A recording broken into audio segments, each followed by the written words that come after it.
The crypto conglomerate reported that falling crypto prices, and the fallout from Three Arrows Capital's loan default to Genesis affected its results. Cryptocurrency venture capital conglomerate Digital Currency Group, DCG, has reported losses of over $1 billion in 2022 due largely to the contagion-relating collapse of crypto hedge fund, Three Arrows Capital, 3AC. DCG reportedly lost $1.1 billion last year, according to its Q4 2022 investor report, and said the results reflect the impact of the Three Arrow Capital default upon Genesis along with the negative impact from falling crypto prices.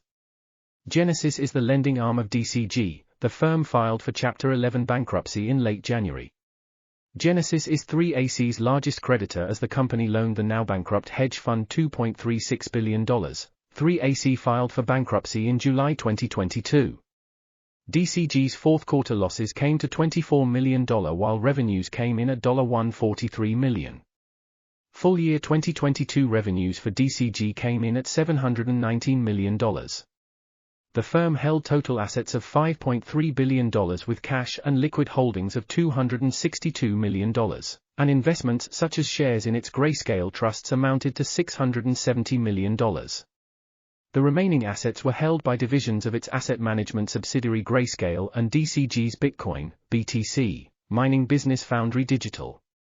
Its equity valuation came in at $2.2 billion with a price per share of $27.93, which the report said, was generally consistent with the sector's 75% to 85% decline in equity values over the same period.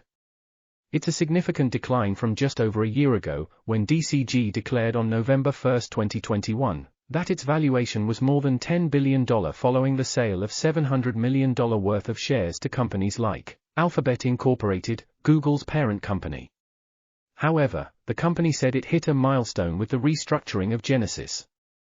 The agreement proposed earlier in February would see DCG contribute its equity share in Genesis trading entity, and bring all Genesis entities under the same holding company and see its trading entity sold off. DCG would also exchange an existing $1.1 billion promissory note, due in 2032 for convertible preferred stock. Its existing 2023 term loans with an aggregate value of $526 million would also be refinanced, and made payable to creditors. A Genesis creditor said the plan has a recovery rate of approximately 80 cents per dollar deposited, with a path to $1 for those owed money by the firm.